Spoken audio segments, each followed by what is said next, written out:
Ah, voilà. Alors ça, c'est un objet un peu ancien qui a des dizaines d'années d'existence, qui a certainement été breveté.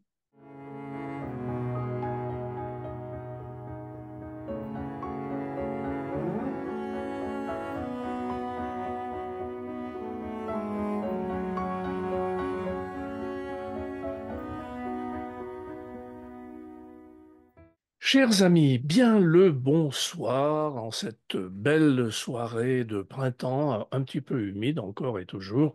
Bonsoir Guy, Eh bien, bonsoir Claude et bonsoir à chacun et chacune d'entre vous. nous sommes heureux de vous retrouver pour ce nouvel épisode où nous allons continuer sur les ustensiles dont Guy va nous parler avec bonheur. Auparavant, Guy nous donne des informations. À toi Guy. Eh bien, je pense que nous allons commencer cette série d'informations par les résultats de notre concours. Et puis Oh, notre oui, concours que nous avions lancé il y a quand même quelques semaines, je quelques dirais semaines, d'ici, oui. n'a pas donné de résultats. Quelques personnes ont répondu, mais est-ce que la photo n'était pas suffisamment détaillée ou bien on a eu l'une ou l'autre réponse qui n'a pas été très loin, mais disons que le véritable nom de l'objet, nous ne l'avons pas eu. Alors, qu'est-ce que c'était? Donc, j'ai visité un musée qui est un musée magnifique qui se trouve dans la bonne ville de Mons, la capitale du Hainaut en Belgique. Et il y a donc en face de la gare le musée François Duisberg. Alors, le musée François Duisberg regroupe une quantité d'objets, essentiellement des objets d'orfèvrerie et d'horlogerie françaises qui vont de la Restauration, en gros, à la fin de l'Ancien Régime, hein, voilà. Et Oui, même un peu plus loin, puisque ça va jusqu'en 1815, encore énormément d'horloges et de pendules de style empire. Alors, il n'y a pas que des horloges, il y a également des objets de l'art de la table, il y a des confituriers, il y a des services plus beaux les uns que les autres. C'est vraiment un musée qui vaut la peine d'être vu. Actuellement, il a 2 étoiles au guide vers Michelin, et puis il est en passe d'en avoir une troisième pour vraiment signaler il vaut vraiment le détour, hein. Donc j'avais ouais, déjà expliqué ouais. que lors de sa visite en Belgique, le président français, Monsieur Chirac, pas Chirac, attendez, Hollande, pardon, excusez-moi, l'avait visité en vitesse, en coup de vent.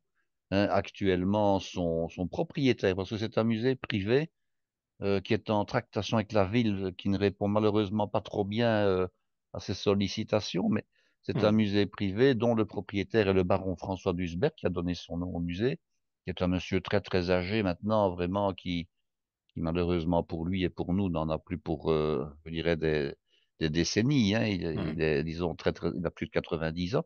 Hmm. Donc il soigne toujours son musée avec beaucoup de soins. Et il y avait un objet qui m'a intrigué, que j'avais déjà aperçu par ailleurs, et j'ai demandé au conservateur actuel, qui est un monsieur qui va reprendre la succession, ce que c'était. Alors cet objet, c'est une louche. Alors c'est une louche, mais c'est une louche un peu spéciale parce qu'elle a sur sa surface, donc, euh, pour l'obturer, un clapet. Et on appelle ça une louche à charnière. Ça, c'est le véritable nom. C'est une louche à charnière, m'a-t-il dit. Donc, vous imaginez une louche. Alors, c'est une louche qui n'est pas une louche avec le gobelet, le cuilleron qui est parfaitement arrondi. C'est une louche qui est extrêmement travaillée, qui est un peu, on dirait, baroque, comme ça, hein. Oui, Un peu comme une coquille. Très, oui, très oui, oui. chantournée, très Oh. travaillée.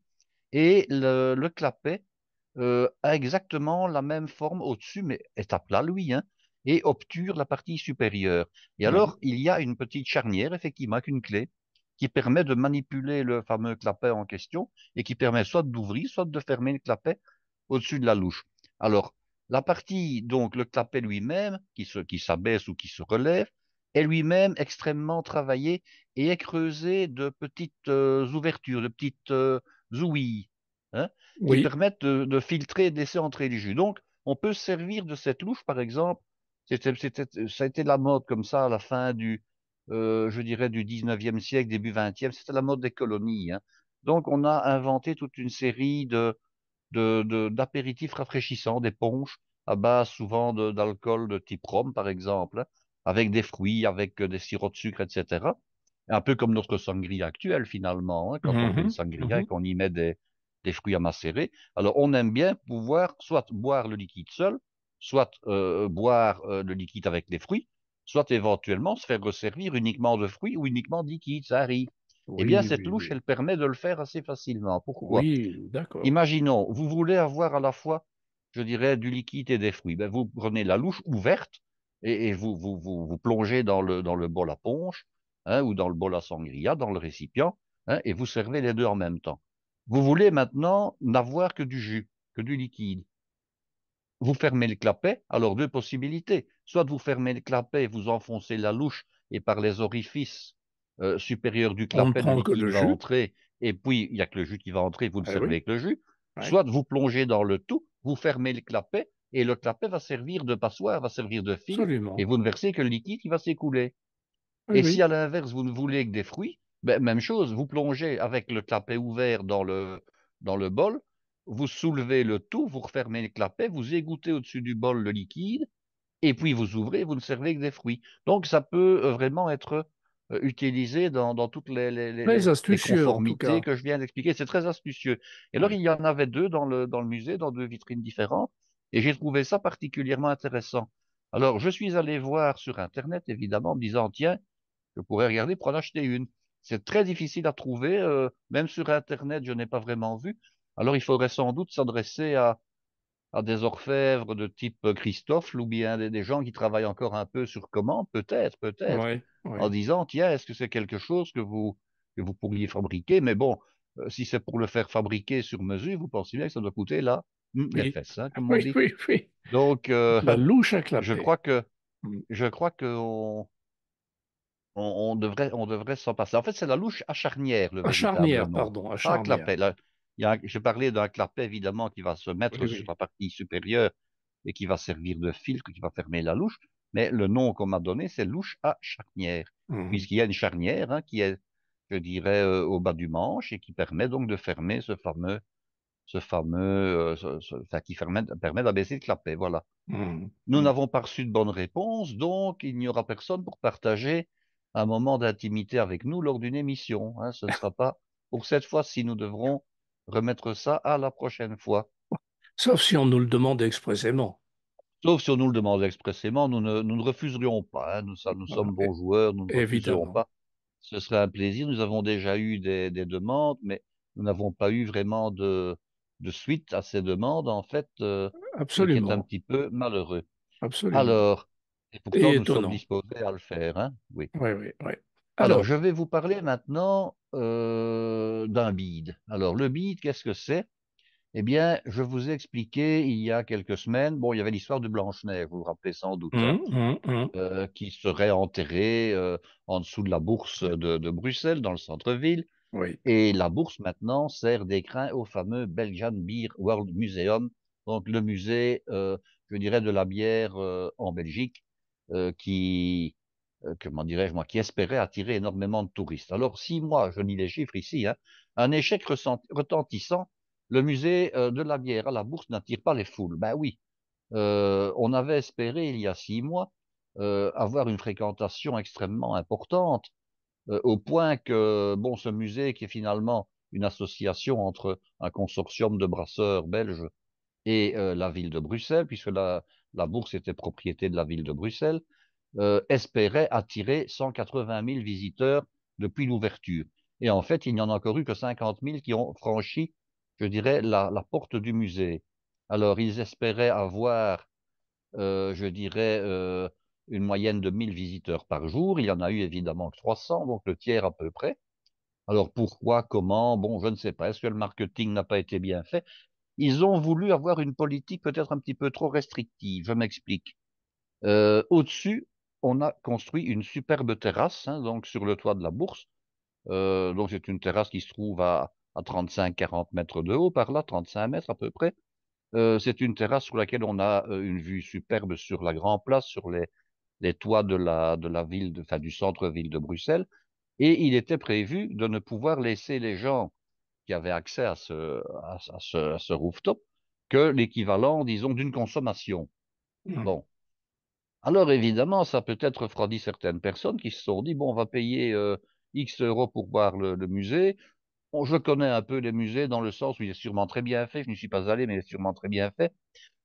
Mais les gens ne sont guère intéressés par les musées, hein. Ce qui les intéresse beaucoup, bon, on va vite survoler un peu les explications, on va survoler les panneaux didactiques, et puis bon, ben, on a droit d'avoir un verre dans le prix de l'entrée. On va vite aller au-dessus du toit et on va profiter un petit Et on peu du beau rebond et temps tout. et on va profiter de boire un coup. Bon.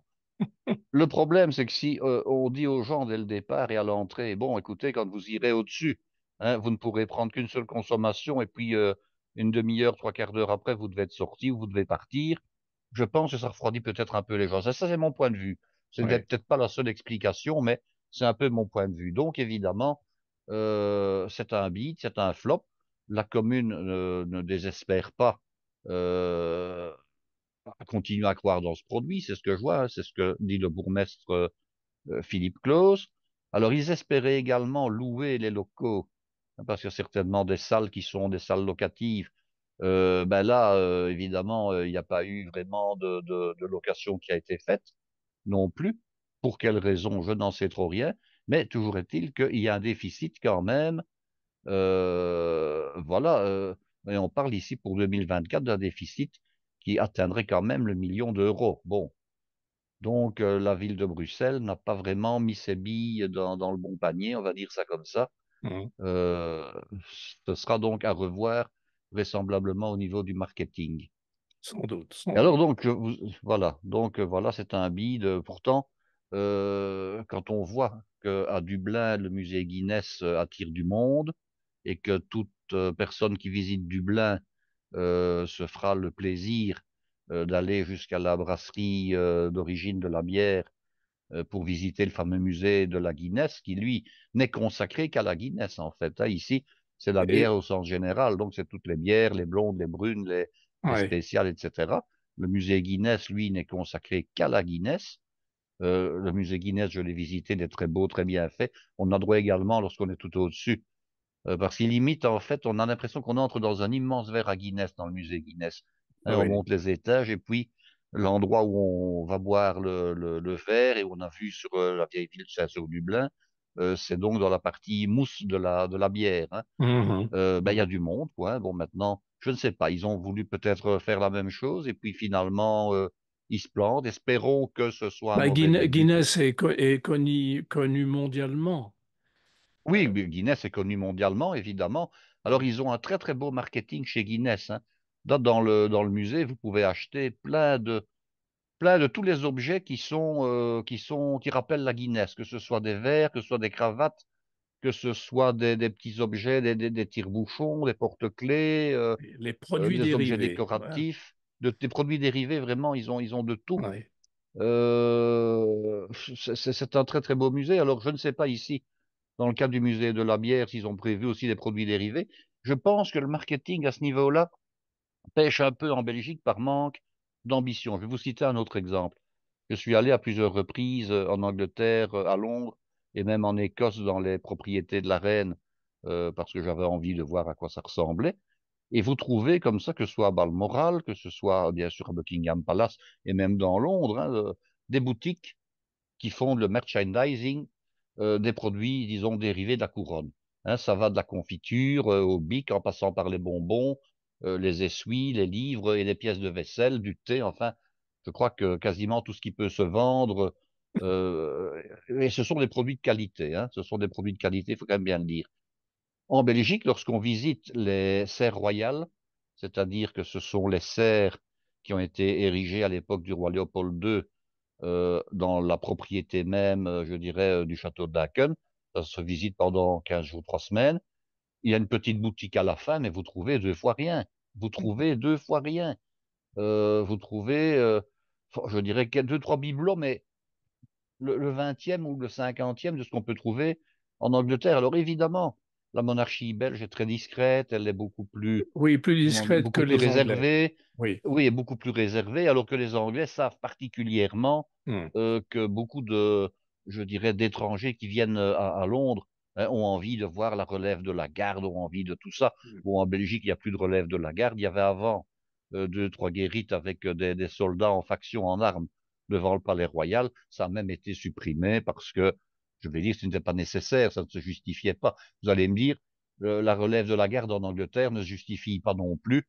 Bon, même s'ils sont là pour défendre la reine, les grilles sont fermées. Vous pensez bien qui va s'introduire dans la cour de Buckingham Palace, comment s'y introduire, hein, et vous avez une armée de 50 mecs là qui sont en armes, prêts à défendre le souverain. Bon, je crois que c'est aussi plus pour le folklore que pour une Certainement. réalité, hein. Oui, Bon, oui. voilà. Voilà. Ça, Ouais. on en est certain, mais les gens aiment bien quand ils vont à Londres voir ça. Et alors, Oui, beaucoup de gens aiment bien ramener un souvenir, sans compter les boutiques que vous avez dans toutes les rues de Londres, où on vend des tasses à l'effigie du roi, de la reine, de tous les princes possibles et imaginables, des petits chiens, enfin, tout ce qu'on veut, quoi. mm, Donc, voilà. mm. Donc, c'est un bide. Alors, je viens de vous parler donc de la bourse, je vous avais parlé de Blanche-Neige, et je vais vous poser une question maintenant.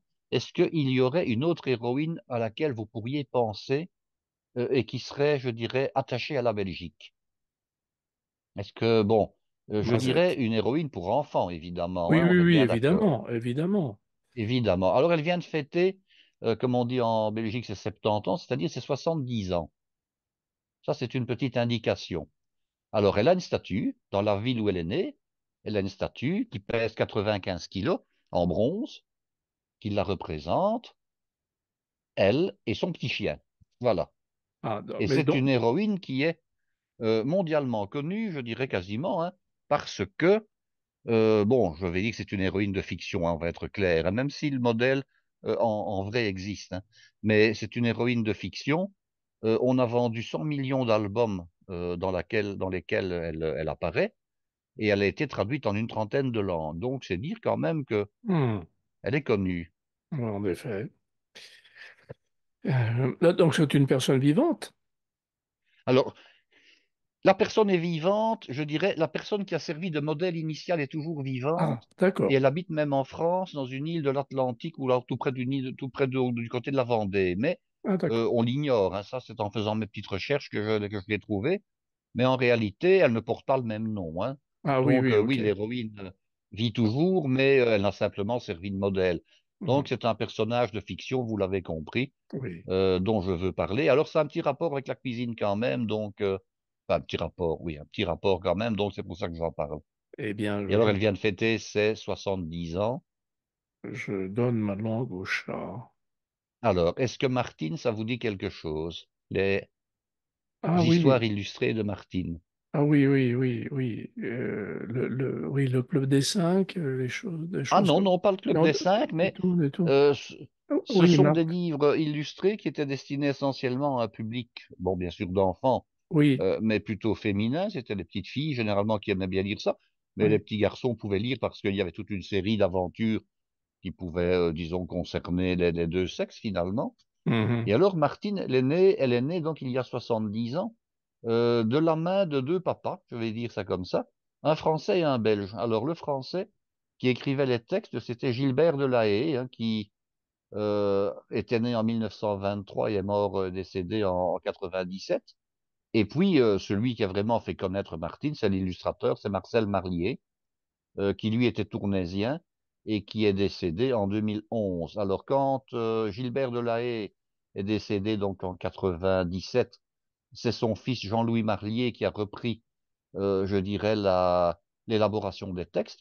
Pardon, oui, non, c'est le fils donc du dessinateur qui a repris l'élaboration des textes.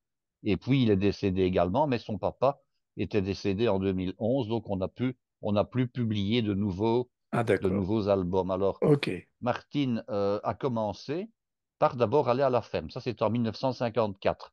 Et je me demande quelquefois si l'idée qu'on a, un peu dans l'inconscient collectif de toute une série de personnes, de la ferme traditionnelle, que ce soit en Belgique ou en France, hein, n'a pas été un petit peu calquée par cette lecture enfantine de ce que ça pouvait être la ferme. En fait, Martine, qui au départ n'habite pas à la ferme elle-même, hein, elle va rendre visite. Martine va rencontrer le fermier, elle va rencontrer le cochon, elle va rencontrer la poule et ses poussins qui sont sur le fumier, hein, qui trône au milieu de la cour. Elle va rencontrer la vache. Enfin bon, voilà. Hmm. Et je me demande si quelque part, je dirais, l'idée de ce qu'est une ferme n'est pas un petit peu due à ce que les enfants ont lu dans je dirais, dans leur enfance, de la ferme traditionnelle, qu'elle soit en France ou en Belgique. Alors Martine va vivre plein d'aventures. Et alors, je voulais vous en parler parce que la maison, c'est Casterman qui éditait, qui éditait les Martines. Casterman, qui était une entreprise d'édition basée à Tournai, qui était également connue pour avoir édité Tintin. Donc, Tintin, c'était quand bah même oui, oui, une grosse oui, entreprise quand même, hein. oui. Donc, Casterman a édité Martine. Et puis, Martine, ben, elle est allée se balader du côté de la cuisine parce qu'en fait, il y a eu toute une série d'aventures. Martine fait du théâtre, Martine à la montagne, Martine en bateau, enfin tout ce qu'on veut. Hmm. Et puis, ben, Martine, elle a fait de la cuisine à un moment donné. Martine fait de la cuisine, paru en 1974. Et puis, elle a fait donc de la cuisine dans cet album-là. Mais alors, elle va également aller à l'école hôtelière à un moment donné, Hmm. parce qu'on va sortir un Martine et les Marmitons. Alors ça, c'est en 2001. Et alors, pour l'anecdote, quand c'est sorti, on en a vraiment beaucoup parlé. Il y a une école hôtelière provinciale, donc dans la province du Hainaut, qui se trouve dans la banlieue de Mons, qui est à Saint-Guilain. Et on a réellement pris, je dirais, un des professeurs de l'équipe pour servir de professeur, dessiné bien sûr, dans l'album en question. Donc, c'est anecdotique, mais ça mérite d'être souligné, Oui. parce que Monsieur Marlier, qui faisait les dessins, travaillait de la manière suivante. Il prenait des photos d'enfants dans toute une série d'expressions. Et alors, la fameuse Martine dont j'ai parlé tout à l'heure, qui vit toujours, qui est la première Martine, était une petite voisine du village d'où il était originaire, le village de Mhm. Herso. Et alors, il faisait venir sa petite voisine chez lui, il a fait des milliers de clichés, hein, et alors il disait, voilà, tu vas sauter du fauteuil, tu vas faire ceci, tu vas faire cela. Et alors, il reprenait les expressions, je dirais, du visage qu'il avait en photo pour faire ses dessins. Donc, il est allé à l'école hôtelière là-bas de Saint-Guilain pour faire vraisemblablement toute une série de photos et s'en servir comme modèle. Alors, il y a eu une autre collaboration avec un certain Hubert Colson. Alors, Hubert Colson est quelqu'un dont j'avais déjà un peu entendu parler. Et Hubert Colson avait ceci de particulier, c'est qu'il a participé à la création de deux albums spécifiques pour les enfants au travers des albums de Martine. Et ce monsieur-là, il avait un double diplôme. Il était à la fois pâtissier et psychanalyste, c'est dire, hein. En effet. Donc, il avait à la fois une boutique de pâtisserie et il avait également un cabinet de psychanalyse. Alors, quand on va voir sur Wikipédia ce monsieur Colson, qui maintenant est décédé, il était né en 42, il était né à Herstal dans la banlieue liégeoise, il est décédé à l'âge de 78 ans, mais il est décédé à Paris en fait, hein. Il est décédé Mhm. dans le 14e arrondissement.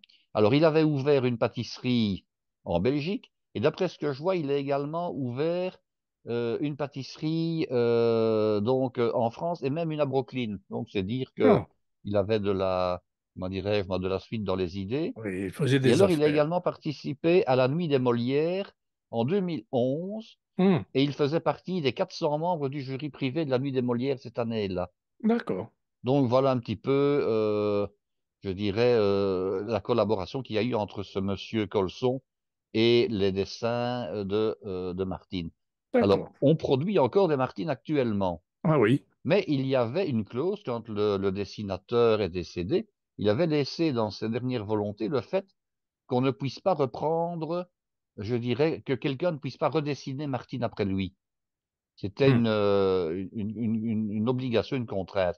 Et cependant, on produit encore des Martines, parce que depuis, Martine a visité Versailles, Martine est allée aux Galeries Lafayette, Martine a visité Bruxelles, enfin Martine, bon, devinez comment on fait pour y aller à ce moment-là, sans enfreindre, je dirais, ses dernières volontés.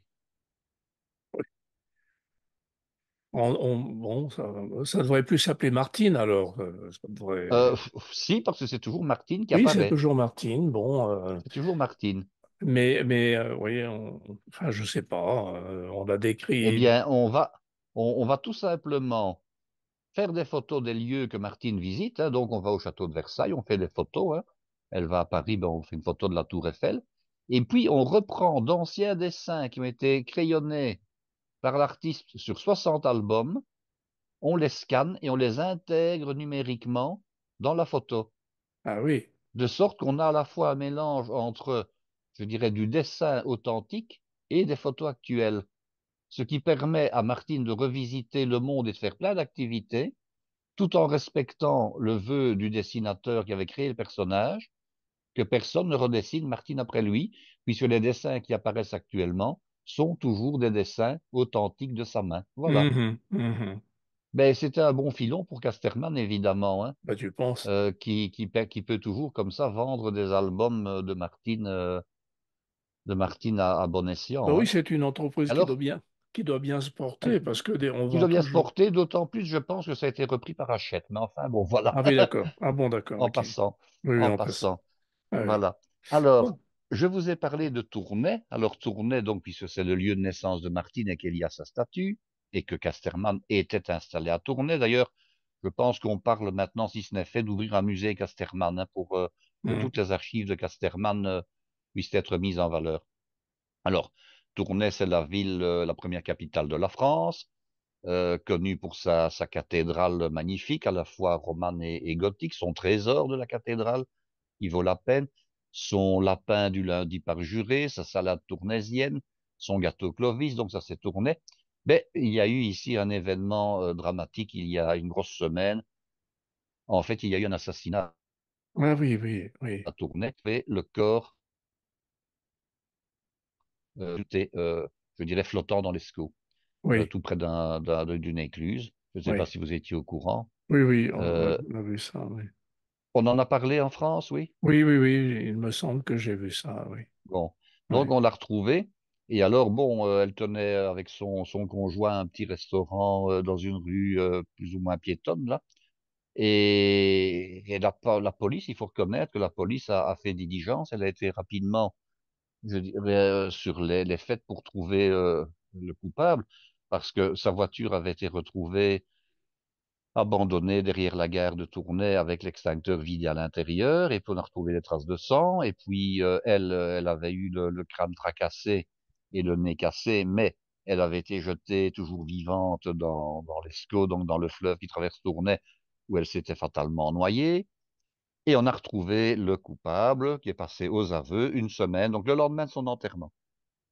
On l'a enterré le samedi, et le dimanche, les rubriques des journaux, des nouvelles, pardon, on avait, disons, retrouvé le meurtrier qui était passé aux aveux, et il s'agit donc d'un marginal qui errait dans le milieu de la drogue. Donc, à la fois le milieu de la restauration en Belgique, c'est quand même pas mal inquiété parce que euh, ça veut dire qu'on n'est plus en sécurité nulle part, mais ça, bon, on le savait. Et alors, elle était particulièrement estimée à Tournai puisqu'elle a eu plus de 1000 personnes ont assisté à ses funérailles, Ah oui. Et je dirais, il le n'avait samedi pas de qui a mobile, ce suivi. garçon. Ah si, c'était prendre la caisse, hein. Ah oui, d'accord. Ah Ah oui, oui, d'accord. c'était un crime crapuleux dans le but de prendre la recette du jour, hein, en fin de Ah journée. d'accord, Donc, d'accord. elle Donc il a tué. fermait, c'est au moment où elle fermait l'établissement le soir, minuit, 1 heure du matin, qu'elle a été attaquée et qu'on a voulu voler la caisse. Alors, je ne connais pas les détails. Est-ce qu'on a réellement voulu voler la caisse? Enfin, est-ce qu'on a vraiment pris la caisse? Ou est-ce qu'on l'a attaquée et puis qu'elle est rentrée après dans l'établissement chercher l'argent? Je ne sais pas. Toujours est-il qu'elle, la malheureuse, on l'a massacrée et qu'on l'a, allez, Hmm, on l'a jetée dans l'Escaut où elle est morte finalement, hein. hmm. Alors ben voilà donc un restaurant qui est apprécié apparemment et qui ferme, ce qui est toujours malheureux. Alors Guy, je crois que maintenant, après nous avoir parlé de cette malheureuse fermeture, tu vas nous parler de l'ouverture d'un restaurant. Oui, l'ouverture d'un restaurant. Bon, les restaurants, il est clair qu'ils s'en ouvrent, je dirais, des dizaines par mois en Belgique, hein, donc ce n'est pas un fait extraordinaire. Par contre, c'est la personne qui en est le futur propriétaire. Alors, je vous parle maintenant de Gérald Wathelet. Alors, Gérald Wathelet, vous le connaissez peut-être un peu, bon, en Belgique, on sait qui c'est. Vous le connaissez peut-être un peu en France pour deux raisons. Tout d'abord, il fait partie actuellement du panel des acheteurs d'affaires conclues. Je ne Ah sais pas oui, si vous regardez bon, cette émission-là. non, je ne Je ne sais regarde pas si pas. elle passe sur Antenne 2 ou sur France 3, mais il y a donc un panel d'acheteurs et des personnes viennent présenter Hmm, hmm. des objets généralement de famille, que ce soit des meubles, des Oui, je connais bibelots, le des principe, peintures, des ouais, choses comme ouais, ça. Le principe, hein, donc, ils sont ouais. expertisés. Et puis, il y a des gens qui achètent. Alors, ce sont souvent des antiquaires. Mais alors, il y a Gérald Wathelet qui est un personnage un peu atypique parce qu'il n'est pas antiquaire, mais il fait beaucoup de choses. Il est vraiment, comme on dit, multiforme, on dirait même Mhm. protéiforme quasiment, Mhm. tellement il est occupé à plein de choses. Alors Gérald Watley, je l'ai côtoyé à une époque. Bon, il est né à Namur, donc une ville où je suis né également, c'est un petit secret comme ça. Il a fait l'école hôtelière. Bon, alors il a fait l'école hôtelière. Bon, il était plus jeune que moi, donc je n'en ai pas un souvenir extraordinaire dans le sens où je me rappelle de lui, mais je dirais sans plus. Mhm. Donc il a commencé donc par faire l'école hôtelière. Il est sorti diplômé, bien entendu. Et puis après ça, il a été travailler dans un établissement qui s'appelle la Villa Lorraine, qui est situé en bordure de la forêt de Soignes à Bruxelles. Villa Mhm. Lorraine, qui, je le rappelle, a été le premier restaurant hors de France à obtenir 3 étoiles en son temps, qui ne Oui, les on a en a plus, mais parlé enfin, déjà, oui. qui a obtenu 3 étoiles. Donc il a travaillé là-bas en salle. Et Mhm. puis après, il est devenu à 22 ans le plus jeune maître d'hôtel de Belgique en travaillant au Carlton, toujours à Bruxelles. Mhm. Et puis, bon, il avait quand même plusieurs envies dans sa vie. Il s'est lancé dans la couture. Alors, il a d'abord ouvert une maison de couture à Bruxelles, où il a présenté des collections. Alors, il avait comme adjointe, entre autres, une des filles du comte de Paris, qui habite Bruxelles et qui lui servait un peu de, je dirais, de clé qui permettait à ses vêtements de gagner les sphères de la haute société. Mhm. Et puis après, il a ouvert, donc il a même fourni à la famille royale, hein, en Mhm. Belgique, hein. Ensuite, il a quitté Bruxelles en 2003 pour ouvrir sa propre maison à Paris. Alors évidemment, se lancer dans la haute couture à Paris, hein, on va y rencontrer et faire joute avec des gens, bien entendu, extrêmement importants, hein. Alors, il va embaucher du personnel de la maison Yves Saint-Laurent. Il s'installe, d'après ce que je vois, dans les anciens salons de Philippe Vernet, qui est rue François Ier, que je connais à Paris, je vois où elle est. Donc, il va y rester pendant 5 ans. Et puis après, il va sans doute se lasser et puis il va revenir en Belgique. Alors, en Belgique, il va s'occuper des médias cette fois-là.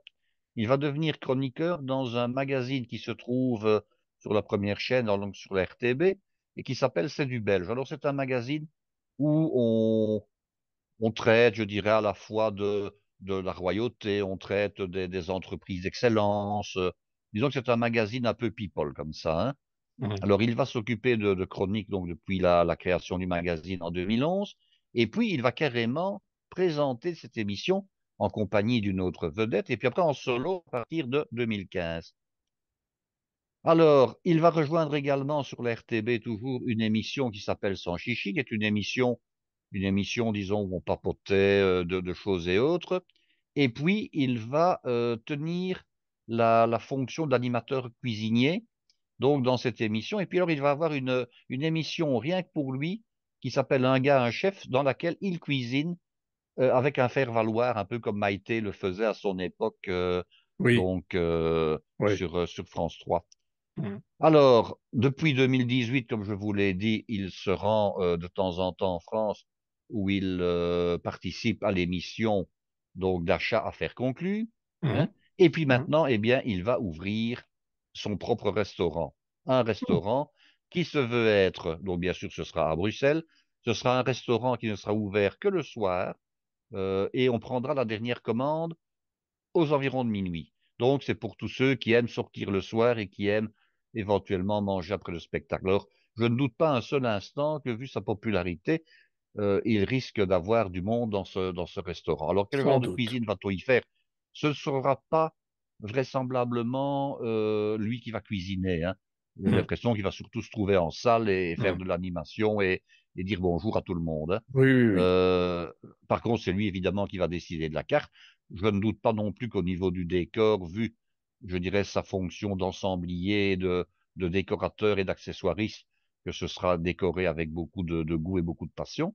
Ouais. La cuisine, ce sera une cuisine classique revisitée, d'après ce que j'ai lu, d'après les articles, Mhm. c'est-à-dire il a dit, chez moi, ce ne sera pas des petites crottes de légumes, des gouttes de sauce et des choses pareilles.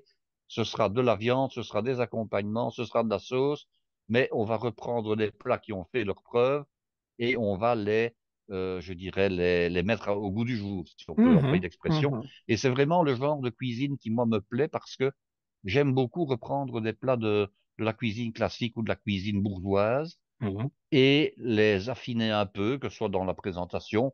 que ce soit dans les produits utilisés, leur rendre, disons, les lettres de noblesse qu'elle avait perdu cette cuisine bourgeoise qui pourtant est la base en cuisine, je dirais, française, en Belgique, en France, la base de ce que nous mangeons actuellement. Hein, finalement, Mhm, c'est mhm. quand même, ce sont quand même ces plats-là que nous aimons manger régulièrement au restaurant, parce que la cuisine moléculaire, tout le monde s'en est lassé.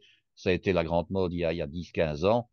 Mais maintenant, quasiment tout le monde abandonne la cuisine moléculaire et tout le monde aime bien remanger une entrecôte marchand de vin, un steak Oui, oui, tartare oui. traditionnel, des riz de veau Même aux si, champignons et à la crème. Bon, voilà, Guy, on aime bien attends, ça. Guy.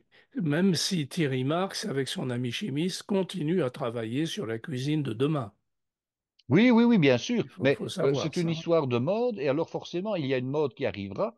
Bon, moi, je pourrais comme ça retracer depuis 40 ans ou 50 ans, depuis l'apparition de la nouvelle cuisine, tout ce qui a fait, je dirais, la mode et la passion pendant quelques années de la cuisine dite française. Hein. Absolument. Hein, on a eu Non. la nouvelle cuisine, ça a duré pendant une quinzaine d'années. On n'en est d'ailleurs pas vraiment sorti, on y est toujours un petit peu. Oui. Mais il y a eu la nouvelle cuisine qui a vraiment été la révolution des révolutions au moment où elle est sortie, donc en 76. Et puis alors on a eu aussi la cuisine fusion qui était pas mal en son genre. Mhm, Moi, je mhm. suis vraiment un adepte de Oui, la oui, je cuisine sais que tu fusion. es Hein. un adepte. Oui, oui, On prend oui. une recette qu'on adapte avec des produits différents. On prend Oui, une partie, je dirais, en Asie et on fait ça avec du poulet de Bresse. Bon, enfin voilà, il y a moyen de faire des choses agréables. Et oui. puis après ça, on a eu la cuisine moléculaire. Hein, on a eu la cuisine sous vide qui était venue entre-temps s'intercaler. Et Mhm, alors, mhm, on a finalement maintenant la bistronomie depuis quelques années. mhm, Bon, mhm, on jure mhm. beaucoup par la bistronomie avec Tout à fait. la remise au goût du jour de plats traditionnels et je pense que c'est très bien. Alors, ce qui est avantageux, c'est qu'il y a maintenant tellement de variétés dans les établissements que chacun peut y trouver son goût. Oui, On oui, peut, oui. on peut aller Oui. manger de la cuisine exotique dans une grande ville où il y a des restaurants africains, des restaurants nord-africains, des restaurants sud-américains, des restaurants asiatiques, comme on peut très bien manger un bon cassoulet ou une choucroute Mhm. ou un pot-au-feu, voilà. Absolument. Oui, oui. Alors, on a parlé d'ici d'un établissement qui s'ouvrait, mais je vais vous parler maintenant d'un restaurant, enfin, d'un établissement qui va fermer, et ça, c'est aussi une véritable bombe. Alors, vous connaissez, Claude, la station UP de Knokke-le-Zout, où vous êtes passé. Oui. Hein, voilà. Donc, nous y sommes passés faire un petit tour. Et il y a donc à Knokke un établissement qui est un hôtel. C'est d'ailleurs le seul hôtel, je dirais, de Knokke même, hein, de Knokke-Ville, qui se trouve à avoir vue sur la mer. Tous les autres hôtels se trouvent un peu plus à l'intérieur des terres. Alors, Mhm, l'hôtel, c'est le Memlink qui s'écrit Memlinc. Alors, le peintre Memling a certainement, je dirais, donné son nom à l'hôtel. Alors, un établissement de style anglo-normand, hein, donc 4 étoiles, assez luxueux, qui est toujours resté familial et qui ferme faute de repreneur. En fait, le propriétaire actuel, bon, a atteint la soixantaine, il a encore plein de projets en tête, hein, mais il se dit, je n'ai aucun de mes enfants qui désire reprendre l'hôtel, donc en 2025, je ferme boutique. Alors, je ne sais pas ce qu'il adviendra de l'hôtel, parce que c'est un très très bel outil, évidemment, mhm, question travail, de restaurant, un bar, qui est ouvert depuis la fin de la matinée et qui prend encore des commandes jusqu'à 11 heures du soir. Donc, on pouvait manger au bar toute une série de plats plus simples, mais à quasiment à toute heure, je dirais, de la journée, que ce soit en mhm, revenant de la plage, que ce soit avant d'y aller, que ce soit le soir, enfin, même le midi. Il y avait un restaurant gastronomique, enfin, il y a d'ailleurs toujours un restaurant gastronomique qui passe pour être le meilleur restaurant de fruits de mer et de poissons de Knokke. Donc, c'est dire que c'est quand même un établissement qui est réputé. Alors, une clientèle, je dirais, malgré UP. tout haut de gamme, Oui. UP, et alors On a, surtout et- un emplacement extraordinaire, oui. parce que l'hôtel Memling, outre le fait d'être un bel hôtel d'un point de vue esthétique vu de l'extérieur, se trouvait sur la place Matuvu. Ouais. Alors, la place Matuvu, qui dit bien son nom, ne porte pas ce nom-là dans la réalité, c'est la place Albert Ier, qui se trouve donc vraiment à Knokke, même dans le centre-ville de Knokke, hein, sur Mhm, la digue.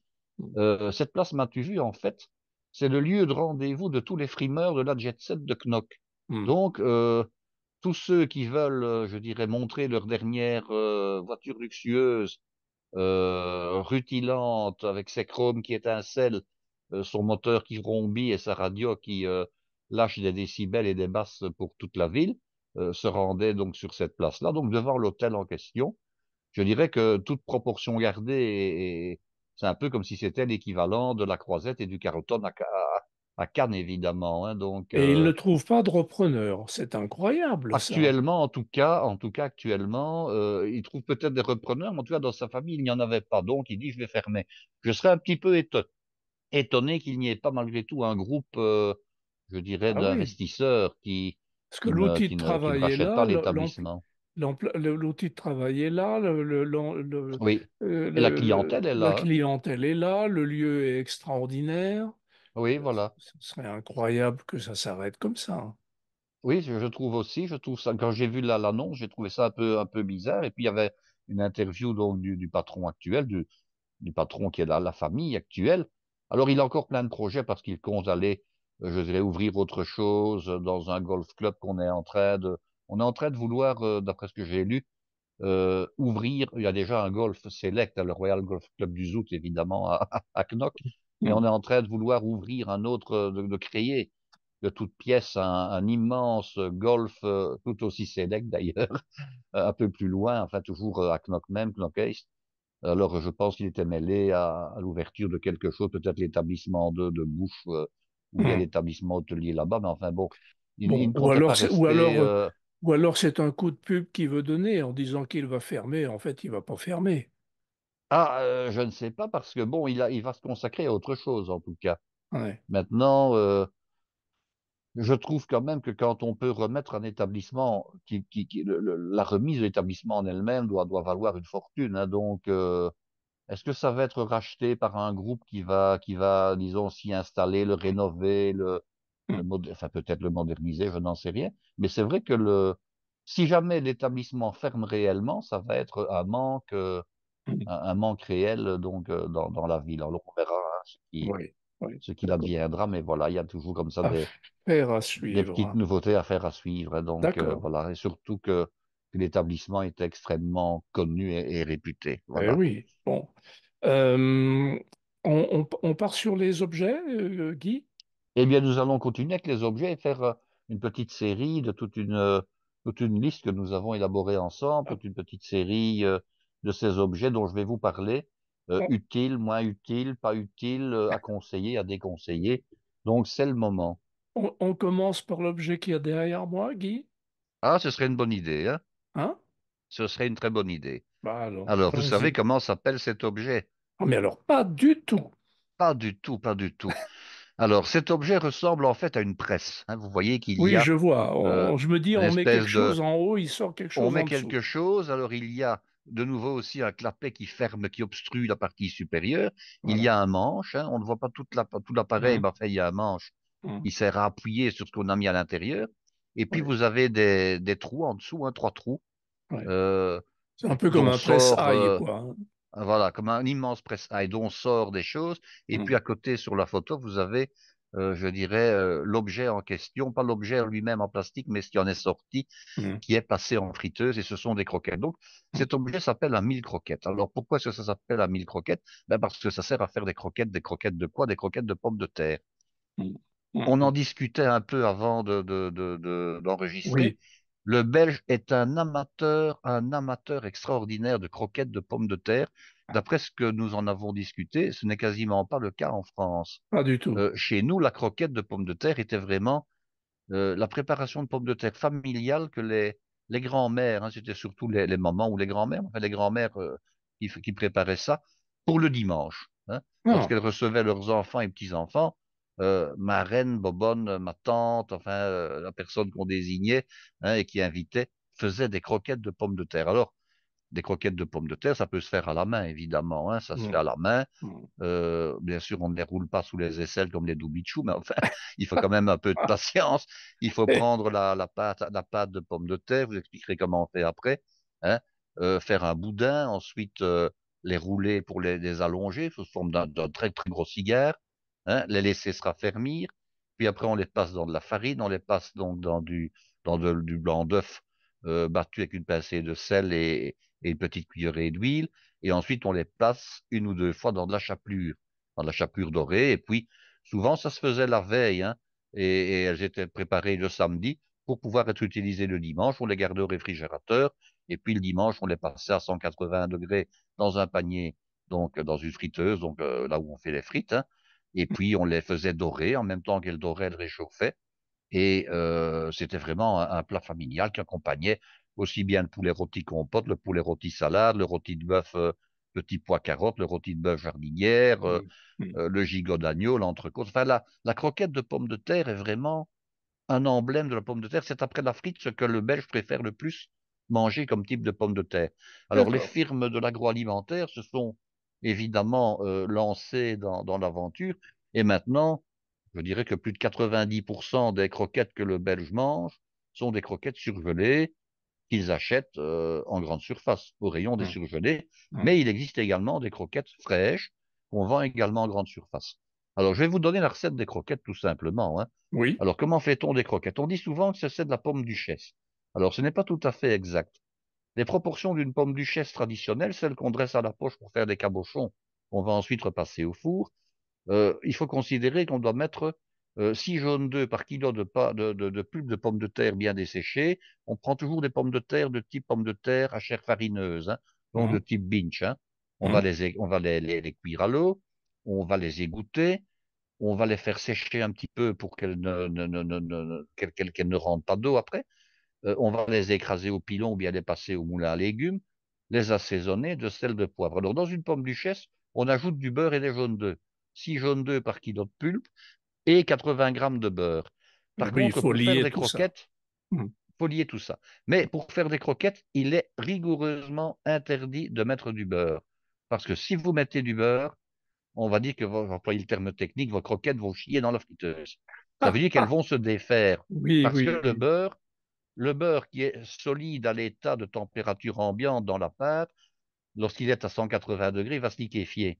Ça veut Mhm. dire que votre pâte à croquettes va devenir beaucoup plus molle, beaucoup plus liquide. Mhm. Et comme tout ce qui est liquide a tendance, je dirais, à augmenter de volume et surtout à s'insinuer dans les petits trous qu'il pourrait y avoir dans la carapace faite de la chapelure, eh bien, votre croquette s'ouvre. Alors, qu'est-ce qui se passe? Elle se vide entièrement. J'ai déjà eu de la blague, donc je sais comment ça va, hein. Elle se vide entièrement dans votre friteuse et il vous reste uniquement la carapace extérieure. Donc, ça ne va pas. Donc, ici, on fait, on prend la même recette, mais on ne met pas de beurre du tout, hein. Mhm. On met Mhm. les jaunes d'œufs, mais ne pas mettre de beurre. Et Mhm. alors, bon, évidemment, on pouvait faire les croquettes à la main.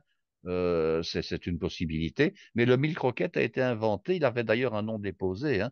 Et il existe toujours le mille croquettes avec le nom déposé, qui se présente donc sous la forme d'un poussoir avec un appareil muni d'un petit chariot amovible, hein.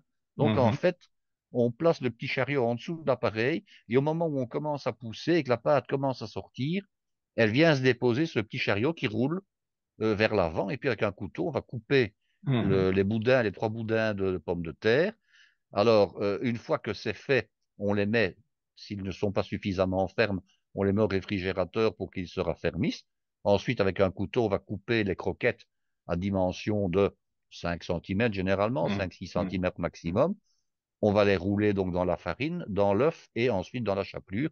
Et puis on les entrepose. C'est vrai que ça a fait gagner du temps parce que vous faites en quelques minutes, je dirais, l'équivalent de 15, d'une bonne quinzaine, hein, facilement, 15 à 18 croquettes à la fois, alors qu'avant, pour les mouler tout simplement, il vous fallait quasiment 1 minute par croquette, hein. Donc voilà, Oui, ça fait oui. gagner du temps. Alors, vous me Mhm. demandez mon avis, est-ce que c'est un appareil qui est à acheter? Je vous dirais oui, si vous faites des croquettes régulièrement.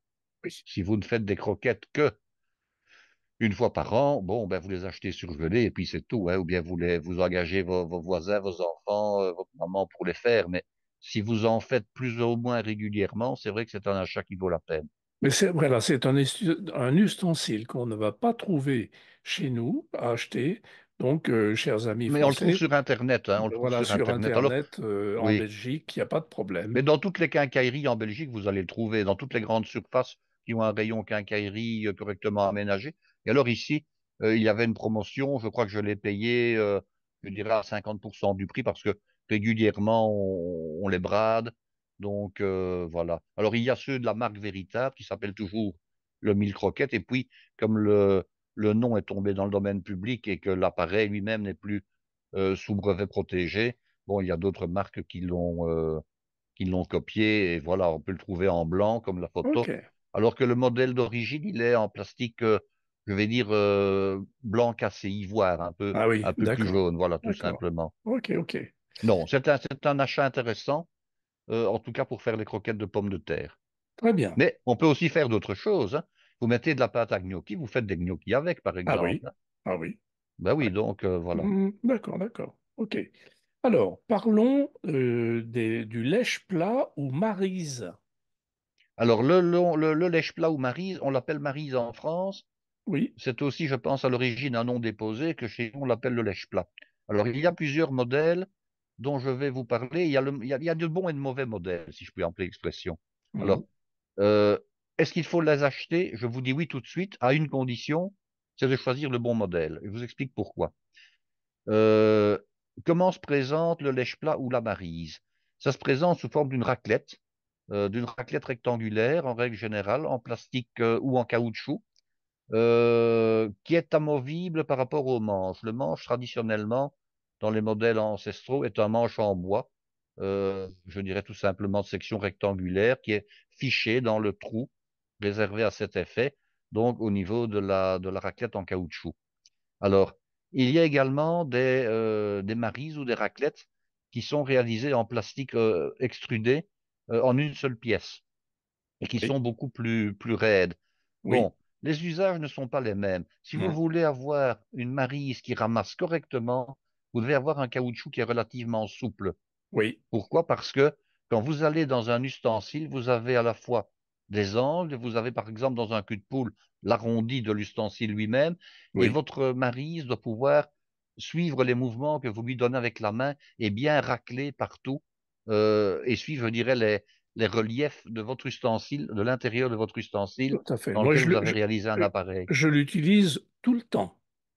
Moi aussi, je l'utilise tout le temps, d'ailleurs j'en ai beaucoup, hein, j'en ai plusieurs. Mhm. Alors, l'avantage des marises qui sont souples, c'est donc, je disais, de bien suivre le mouvement par rapport aux marises qui sont plus raides, plus dures. Et alors, les marises qui sont plus dures, elles ne vont pas bien suivre ce mouvement. Et là, je vous conseille plutôt d'acheter une corne à ce moment-là, qui est un Mhm. autre ustensile qui est Mhm. surtout utilisé par les pâtissiers. Oui. Donc, il y a plusieurs sortes de marises. Il y a les marises souples et les marises rigides. Les marises rigides, vous les fouillez comme la peste. Donc, je vous suggère, c'est quand vous allez au rayon grande surface, c'est de sentir, je dirais, la texture, la souplesse ou la non-souplesse de la partie raclante et de n'acheter que si la partie raclante est suffisamment Et souple. souple. Alors, Oui. pour vous donner un exemple de prix, il y a des marises qui se vendent relativement cher dans certaines boutiques et elles sont actuellement avec des raclettes qui ont toutes les couleurs. Il y a des noirs, il y a des beiges, il y a des grises, etc. Il y a un beau manche en plastique de couleurs assorties ou contrastées, mais ici j'en ai acheté qui était parfaitement noir, hein, aussi bien la partie raclante que le manche, et c'est très beau pour mettre dans une cuisine, voilà. Eh bien, j'en ai trouvé à 89 centimes d'euros. Oh. Donc, autant vous dire que c'est pour rien, hein, à condition d'aller dans le bon magasin. Alors, je vais vous dire dans quel magasin c'est chez Action. Voilà. Je sais que la firme Action est en train de s'implanter tout doucement en France. On trouve des dizaines de magasins Action en Belgique. C'est au Mhm. départ une chaîne néerlandaise qui vend comme ça des articles de base qui restent, je dirais, quasiment tout le temps, et puis qui, chaque semaine, a toute une série d'articles qui changent, souvent des articles de décoration. Alors, ne nous faisons pas d'illusions. J'ai trouvé exactement les mêmes raclettes, les mêmes marises, par exemple chez Carrefour, pour citer le nom de l'enseigne, mais qui étaient 5 à 6 fois plus chères. Et c'était les mêmes. Mhm. C'était Mhm. exactement les mêmes. Donc, il y a moyen de les trouver à un prix intéressant, comme il y a moyen de se faire avoir si on ne va pas dans le bon magasin. Il existe également des marises beaucoup plus étroites. Vous en avez maintenant qui sont destinées à aller dans les bocaux. Et ça, c'est Ah intéressant oui. également d'en avoir au moins une chez soi, Oui. parce que lorsqu'on a un verre de moutarde ou un bocal qui est un petit peu étroit, hein, Mhm. la maryse traditionnelle est un peu trop large pour le goulot du bocal. Donc, avoir une maryse qui permet de bien racler dans les bocaux, surtout les bocaux hexagonaux, qui sont des bocaux qu'on ne devrait plus pour moi mettre en commerce, mais qui sont des bocaux dans les angles desquels la confiture, la mayonnaise, la moutarde, hein, les chutneys vont se réfugier. Alors à ce moment-là, on a parfois bien besoin d'une petite maryse, et celles-là, quand elles ont un manche plus étroit et surtout la raclette plus étroite est intéressante. Donc des marises, moi je dirais, quand vous avez l'occasion, l'opportunité d'en acheter dans un magasin où elles ne sont pas chères et que la texture que vous avez vérifiée vous convient, n'hésitez pas à en acheter 4 ou 5 Faut parce acheter. que c'est toujours extrêmement Oui, utile. oui. Ça vous permet de faire des économies. Et alors, il n'y a rien qui me fait bondir plus lorsque je vois une recette sur Internet, il y en a des milliers, hein, et où je vois que parfois même des grands chefs, ils ne raclent pas leur ustensile. C'est Donc, ils vous vrai. font une préparation en plusieurs étapes, C'est hein, vrai. et puis après, ils font couler, je dirais, le mélange, par exemple, des œufs battus avec du sucre, hein, ou de la ganache ou je ne sais quoi. Ils vous font couler le mélange, alors ils raclent sommairement avec un fouet. Bon, donc ils laissent facilement, alors je dirais 5 ou 6% de la préparation Absolument. dans l'ustensile de Je me travail. fais la Je réflexion trouve aussi. ça, je ne supporte pas ça. Hmm. Je ne supporte pas ça parce que je vais dire que toutes les 20 recettes, vous avez la perte d'une recette complète, quoi, en fait. Absolument, absolument. Oui, Hein, on donc peut. voilà, Oui, ayez oui, une maryse, sachez vous en servir tout et à vous fait. ne le regretterez pas. C'est vraiment un achat que je conseille, à la condition qu'elle soit souple, bien entendu. Tout à fait. La spatule triangulaire. Alors, la spatule triangulaire, c'est aussi quelque chose que je préconise. Alors, qu'est-ce que c'est au départ? La spatule triangulaire, elle était utilisée, elle est d'ailleurs toujours utilisée par les chocolatiers en accord avec la spatule à étendre lorsqu'il s'agit de tempérer le chocolat sur un marbre ou sur une surface froide. Mhm. Alors, vous avez donc le jeu des deux mains qui s'opère entre, je dirais, la spatule qui va ramasser la masse de chocolat, qui est la spatule triangulaire, et vous avez l'autre main, souvent c'est la main droite quand on est droitier, qui elle, avec l'autre spatule, va étendre le chocolat pour lui faire prendre, disons, lui faire baisser sa température. Alors la spatule triangulaire, moi je lui ai trouvé un autre usage en fait. Outre l'usage donc des chocolatiers, je lui ai trouvé l'usage de pouvoir ramasser et prendre facilement les choses qu'on découpe sur une planche. Hmm. Alors, je dois reconnaître que c'est quand même très pratique, hein, que vous hachiez du persil, que vous éminciez des carottes, que vous taillez n'importe quoi, de la julienne, de la brunoise, une paysanne, tout ce qu'on veut. Il y a deux possibilités. Soit vous utilisez votre planche et alors vous allez prendre votre planche, la conduire, l'amener là au-dessus de la casserole dans laquelle vous devez par exemple mettre votre brunoise et puis avec votre lame de couteau ou votre main, vous faites glisser les choses taillées dans la casserole. Mais quelquefois, vous avez besoin de mettre les choses que vous taillez dans un récipient plus petit. Hmm. Et à ce moment-là, vous êtes un petit peu ennuyé parce que la largeur de votre planche et sur laquelle vont se trouver les choses va être plus large que l'endroit où vous devez les mettre. Oui. Eh bien, la spatule triangulaire, elle vous permet de le faire. Pourquoi? Imaginons, vous allez par exemple hacher du persil sur une planche. Avec la spatule triangulaire, vous ramassez le persil sous forme d'un petit tas, hein, alors qu'au départ, il est un petit peu sur une zone un peu plus grande de la planche. La spatule triangulaire vous permet de ramasser le persil, et puis ensuite, avec la main gauche qui tient la spatule, vous chargez le persil sur la spatule triangulaire, et avec votre main droite, vous veillez à amener le petit tas directement sous la spatule en Hmm. un seul petit tas. Et Hmm. vous allez le déposer dans votre bol ou sur votre assiette avec beaucoup plus de facilité que si vous aviez simplement la planche et le couteau pour le faire. Alors, il y a une autre alternative qui est la planche repliable. Alors, ce sont des planches qui sont repliables en trois et qui, lorsqu'on les replie, permettent de faire glisser, de faire couler Ah comme dans oui, un goulot d'accord. de faire couler les choses. Bon, Hmm. j'en ai aussi une ou deux, mais je dois reconnaître que la spatule triangulaire, c'est ce qui me sert le plus. Alors, on vend des spatules triangulaires dans les magasins, dans les quincailleries destinées au secteur alimentaire, hein, donc dans les quincailleries spécialisées pour la cuisine à pâtisserie, et on les vend généralement relativement cher. Alors, il y a une autre alternative, hein, c'est de vous rendre tout simplement dans un magasin de peinture. Et là, vous trouverez des palettes rectangulaires Des de toutes les spatules, quoi. largeurs, Voilà. des spatules, hein, mais vous Oui, trouverez ça à condition, bien sûr, de les prendre en inox, hein. Ça, c'est oui, important. Il ne oui. faut pas les prendre C'est ce que j'ai en d'ailleurs. acier, hein, il faut Oui. les prendre faut pas les prendre en acier brossé, Non, il non, faut non. les prendre en inox. Et Oui, là, elles auront la même conformité, si ce n'est que absolument. le prix sera, disons, divisé par deux par rapport au modèle que vous trouverez je dirais, en article pour la cuisine. Tout à Ça, fait. c'est mon petit truc. OK. Non, c'est vraiment un achat à faire. tout à fait. La spatule à Attention, garnir, c'est un oui, achat à faire à une condition. Ben, de nouveau, se cuisiner régulièrement et de s'en servir. oui, Si bien vous ne sûr, cuisinez jamais, l'achat ça est ne sert à évidemment rien. superflu. Tout à Hein, ça ne fait, sert à rien, on est tout à d'accord. fait, Hein, tout à fait. La spatule à garnir. Alors, la spatule à garnir, là, c'est important. Bon, on va parler après de la spatule coudée. Il y a donc la spatule à garnir, elle se présente sous forme d'une espèce de palette, généralement un manche en bois ou un manche en plastique. Mais là, il faut être extrêmement prudent dans le choix. Il y a des spatules qui sont de qualité et d'autres qui le sont moins, et je vous explique pourquoi. C'est une question de souplesse de la spatule. Mhm. Selon les marques, vous avez des spatules dont la lame est souple et d'autres dont la lame est très rigide. Alors, la spatule à garnir, elle sert à étendre, par exemple, la crème sur un gâteau. Hein. Elle sert à garnir les gâteaux de crème au beurre, de crème chantilly. Elle sert également à faire les bords, les champs de ces gâteaux. Mais elle sert aussi à faire, par exemple, les roses en massepain ou les roses, les œillets en massepain.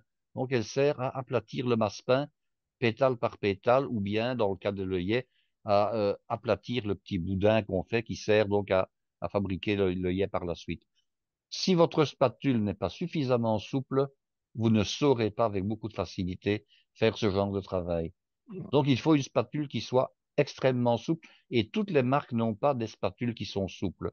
Moi, au premier coup d'œil, je sais juger, même sans l'utiliser, je sais juger de la qualité de la spatule parce que je suis habitué. Mais Bien celui qui n'est sûr. pas habitué, qu'est-ce qu'il doit faire? Il doit prendre la spatule et puis après, il doit plier la lame. Enfin, quand il doit plier, Mhm. il doit vérifier la souplesse de la lame. Mhm. Si la spatule est trop rigide, il ne saura pas faire par la suite, s'il Ouais, le souhaite, disons, l'abaissement du massepain et faire, par exemple, des roses ou bien des feuilles décoratives en pâtisserie, parce que la spatule ne lui permettra pas. d'accord. Donc ça, c'est à vérifier. Oui, Tous les cuisiniers professionnels ont une ou plusieurs spatules métalliques, ça c'est clair. Le oui, particulier, ça dépend un petit peu s'il veut se lancer ou pas dans je dirais, dans l'art de monter les gâteaux, de les garnir. Si vous n'avez pas cette habitude-là ou si c'est pas dans vos intentions, l'achat ne se justifie pas, vous ne ferez qu'un grand couteau. Mais c'est quand même utile et pratique d'en avoir une. mhm. Le couteau à feuille. Avant ça, il y a la spatule coudée, par Ah, pardon. contre, dont je D'accord. voudrais bien parler. Eh ben, En fait, vas-y. c'est la même spatule que la première, si ce n'est qu'elle elle est coudée et elle vous permet de garnir, je dirais, les plaques de pâtisserie de pâte. Elle permet Mhm. d'étendre la pâte. Alors, Mhm. différence entre l'une et l'autre, c'est une question de manipulation, c'est une question d'ergonomie. La spatule plate, donc, où la lame est directement dans le prolongement du manche, elle est pratique, par exemple, pour garnir un gâteau, parce que là, vous allez devoir la manipuler et tenir, je dirais, la lame dans le prolongement du manche, donc ça tout va bien. Mais lorsque vous devez étaler une pâte sur une plaque pour la mettre au four, la spatule coudée est beaucoup plus pratique. Et Absolument. là, de nouveau, si vous faites régulièrement, je dirais, des pâtes comme du biscuit roulé, hein, pour prendre cet exemple-là, Mhm. Pour Noël. euh, pour faire une bûche de Noël, par exemple, Mhm. Mhm. si vous devez lisser une pâte sur un moule, mais dans le sens un moule avant de cuire, la spatule coudée est vraiment l'outil indispensable. Alors de Mhm. nouveau, hein, ça ne coûte pas très cher. Alors, il y a plusieurs modèles, des petits, des grands, que pour les spatules d'ailleurs. Hein. Vous avez des modèles qui ne font que 10 centimètres, comme vous en avez qui font 30 centimètres de lame. Hein. Tout ça, bon, c'est à voir en fonction de l'usage, mais c'est vrai que c'est utile quand on s'en sert un minimum. C'est un article qu'il faut avoir chez soi. D'accord. OK. Alors, en venant-en au couteau à feuille. Le couteau à feuille.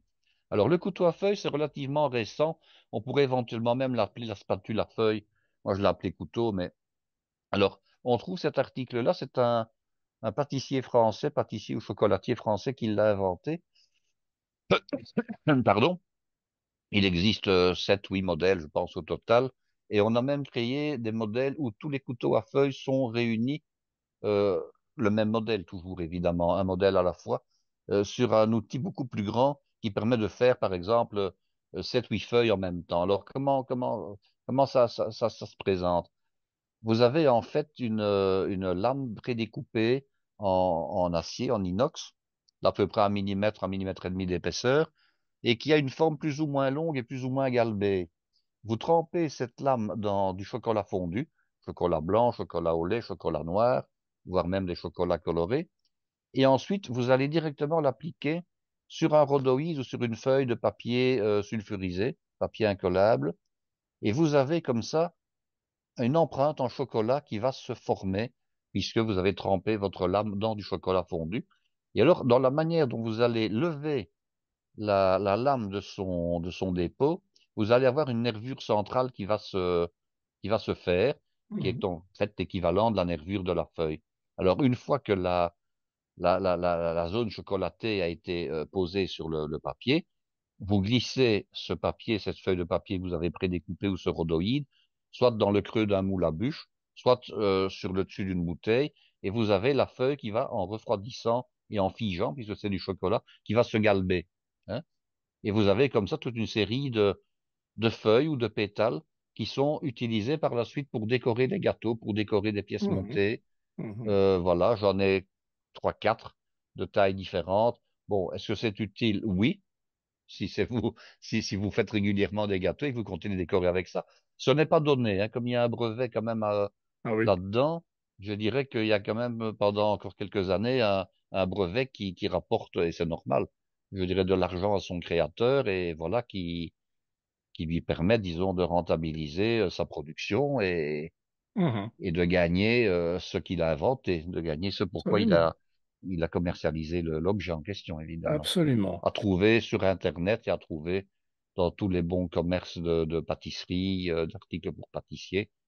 Il ne faut pas nécessairement en avoir quatre ou cinq, hein. Vous en avez déjà une, éventuellement une deuxième de taille et de forme un peu différente, c'est très bien. OK. Les pois et fèves pour cuisine à blanc. Alors, la cuisine à blanc consiste à cuire des fonds de pâte, des fonds de tarte généralement, euh, partiellement. Alors, à blanc, ça veut dire que la pâte, on va éviter qu'elle ne colore. Et on va surtout éviter qu'elle ne monte. Alors, ça s'applique à plusieurs types de pâtes. Ça s'applique, par exemple, à la pâte feuilletée, lorsqu'on veut éviter qu'elle ne monte et qu'on tient à faire une croûte pour utiliser cette base de pâte feuilletée. Par exemple, pour faire certaines quiches, on va vous conseiller de cuire à blanc pendant quelques minutes, hein, pendant 10 minutes, de manière à ce que la pâte soit déjà un peu, je dirais, durcie et protégée de l'humidification de l'appareil qu'on va mettre dedans. Hein. Généralement, quand on fait une quiche et qu'on la fait à base de pâte feuilletée, on fonce le moule, ensuite on met la composition, hein, et on enfourne. Alors, qu'est-ce qui se passe? Vous avez la pâte qui est crue, qui va être remouillée de l'intérieur par le mélange de crème, de lait, d'œufs que l'on va poser dessus. Quand on cuit à blanc, on pallie ce problème, en tout cas partiellement, puisque une croûte va se former et le liquide va beaucoup moins humidifier la pâte. Donc on cuit à blanc. Par contre, si vous avez une pâte feuilletée, vous avez beau la piquer, généralement, à moins que ce soit fait avec une 36e rognure de pâte, elle a tendance à lever. Mhm. Hein, je prends le cas de la pâte feuilletée, mais il y a d'autres pâtes comme ça. On va essayer aussi de la maintenir dans l'état dans lequel on l'a mise dans le moule, c'est-à-dire dans l'état abaissé. Alors, traditionnellement, on utilisait des haricots blancs, des haricots blancs Oui, secs, des pois cassés. absolument. Les Oui. haricots blancs étaient vraiment ce qu'on utilisait le plus. Alors, on sacrifiait comme ça 500-600 grammes de haricots Mhm. par ménage. On les mettait avec ou sans papier d'ailleurs, hein, ça dépendait. On pouvait mettre un Mhm. papier comme on pouvait ne pas en mettre. Et ça empêchait les pâtes de monter et ça gardait, je dirais, à la pâte sa forme initiale. Surtout que les bords à ce moment-là ne redescendaient pas et ne tombaient pas vers l'intérieur. Hein, parce qu'on allait mettre des pois ou des haricots jusqu'au bord donc de la De la pâte. pâte, oui. Mhm. Alors, on a remplacé ces haricots-là. Bon, c'était pas pour une question, je dirais, ni d'argent, ni de quoi que ce soit, euh, mais pour une question, je dirais, de pérennité. On a remplacé d'abord ça par des billes de céramique. Hein. Alors, les billes de céramique, ben, elles avaient l'avantage, c'est que, bon, comme l'haricot, d'ailleurs, on pouvait s'en servir, mais l'haricot, on ne s'en servait pas indéfiniment. Tandis que les billes en céramique, évidemment, on pouvait s'en servir, il suffisait simplement de les récupérer, éventuellement lorsqu'elles étaient sales de les laver, de les égoutter, de bien les sécher, et on pouvait s'en servir. Alors on a maintenant développé des espèces je dirais, de billes qui ressemblent un peu à des attaches de bouchons d'évier. Ce Oui, sont des billes absolument. métalliques en acier qui sont toutes reliées les unes aux autres par un petit fil d'acier, et ça permet donc, quand on doit les retirer, de gagner beaucoup de temps. Elles ne roulent pas dans tous les sens, hein, et on les range plus facilement également. Alors, ce n'est pas donné, ces fameuses petites billes en acier. Alors, j'ai vu des photos, je ne m'en suis pas encore servi, mais j'ai vu des photos où on mettait simplement ce petit ensemble de billes qui fait peut-être 40-50 centimètres de long sur une seule abaisse, et on avait l'air de dire qu'il ne fallait pas en mettre davantage. Je suis un peu sceptique, j'en ai acheté plusieurs d'ailleurs pour ne pas voir la blague, que si vous ne mettez pas des billes sur toute la surface, Ben oui, la pâte, là où vous n'en mettez pas, ne va eh pas monter. ben oui. Bon, parce que quand vous mettez des haricots, vous en mettez partout. Et là, Mhm. vous auriez simplement déposé un peu n'importe comment ce fil garni de billes au centre, et puis que les côtés seraient restés sans Ouais, bouger. oui. Donc, à ce niveau-là, je suis un peu sceptique. Je vous dirais, si vous ne faites pas très souvent ce genre de préparation, ben, contentez-vous de vos haricots blancs et puis vous les réutiliserez la fois suivante, parce que sinon, les billes risquent de vous coûter un peu cher. Par Mhm. contre, l'autre avantage de ces billes en question, c'est pour nettoyer les carafes. Ah oui. Ah oui. Donc, quand on a des Ah carafes dans oui. lesquelles il y a un peu de tartre qui s'est mis, d'ailleurs, on vend des laves-carafes qui sont faites de ces petites billes qu'on paie d'ailleurs très cher, hein, de ces petites billes attenantes avec un fil d'acier. On Mhm. vous vend ça, donc vous mettez votre fil de perles d'acier dans le fond de la carafe. Vous mettez un peu d'eau, éventuellement un peu de savon, ou bien vous vous contentez d'eau toute seule, et puis vous agitez, je dirais, en faisant tourner dans tous les sens consciencieusement les billes dans la carafe, et les billes vont racler les Mhm. incrustations de Mhm. tartre ou de lie de vin qui pourraient se trouver dans la carafe, là où vous ne savez pas y aller facilement. Alors il y a, et j'en parle directement, on vend des brosses à carafe, hein. J'en ai plusieurs modèles, ça ressemble un peu à des brosses pour biberon, si ce n'est que au lieu d'avoir je dirais souvent des poils comme pour des poils rigides comme pour les biberons, ce sont plutôt des poils en silicone. Alors ça ressemble à un goupillon traditionnel, mais ça va bien dans le fond, mais ça va rarement bien sur les côtés. Parce que Mhm. certaines carafes ont la bonne idée d'être particulièrement renflées, particulièrement pensues. Et Oui, là, vous ne savez jamais atteindre. Alors il y a des brosses à carafe spéciales courbées également, hein, dont le bout se oui, courbe, hein, et qui vous permettent normalement d'aller dans les recoins. Par contre, le fil avec les petites boules qui permet de nettoyer les carafes, oui, il n'y a aucun problème, hein. Il suffit tout simplement d'incliner la carafe en la faisant tourner, et il va se promener partout dans la carafe. Donc, oui, voilà. Si ça ne vous sert pas pour empêcher les pattes de lever, ça pourra vous servir à nettoyer des carafes, ça oui. oui, oui, absolument. Ça, c'est intéressant, cet outil. Parlons de la pince à glace. Alors, la pince à glace, bon, il y a beaucoup de modèles, hein. Il y a le modèle mécanique et puis il y a le modèle que je vais qualifier de modèle chauffant. Alors, il y a des pinces à glace rondes et des pinces à glace ovales. Et il y en a vraiment de toutes les tailles et de toutes les formes. Surtout au niveau des tailles, ça commence avec la petite boule qui a la taille d'un radis et ça va jusqu'à la boule qui vous sert, la pince à boule qui vous sert à mettre la purée sur les assiettes. Mhm. Alors, la pince mécanique d'abord, ben, elle se présente sous forme d'une pince avec un ressort, avec un mécanisme dentelé qui vous permet de faire tourner à l'intérieur de l'hémisphère, qui vous permet de faire tourner, de faire pivoter en tout cas, une espèce de racloir métallique. Alors, vous prenez, par exemple, la crème glacée avec la pince. Si vous voulez la faire tomber dans la coupe ou bien dans l'assiette dans laquelle vous allez faire le service, généralement, ça colle. Donc, vous êtes Oui, obligé de faire marcher votre poignet, de faire marcher la pince pour que, alternativement, le ractoire fonctionne et glisse à l'intérieur, je dirais, le long de la paroi pour faire tomber la boule. Ça, c'est la oui, pince mécanique. Alors, je vous dis, il existe des petites, des grandes. Bon, en avoir une chez soi, c'est très bien. Mais ça, c'est un petit peu, pas dire un peu compliqué comme appareil, mais cet appareil peut avoir des défauts. C'est-à-dire, vous pouvez avoir très bien le racloir qui, à un moment donné, saute de son encosse, oui, oui, hein, ça ne fonctionne plus, etc. Alors, on a inventé ce qu'on appelle, enfin, on a inventé, il y a eu comme ça mis sur le marché ce qu'on appelle la pince américaine, qui, elle, se présente sous forme d'un manche. Alors, généralement, l'alvéole dans lequel on prend la glace est de forme ovale. Et alors, vous avez un manche dans lequel il y a un liquide. Alors, c'est un liquide qui est capable de transporter des calories. Oui. Donc, il y a le réservoir qui se trouve dans la poignée, avec votre main qui a à ce moment-là 34, 35 degrés, 34 degrés, dirons-nous. Vous faites chauffer le liquide, et puis il va aller, en principe, du côté du prélèvement de la glace, et il va réchauffer cette partie-là. Mhm. Ça marche assez bien.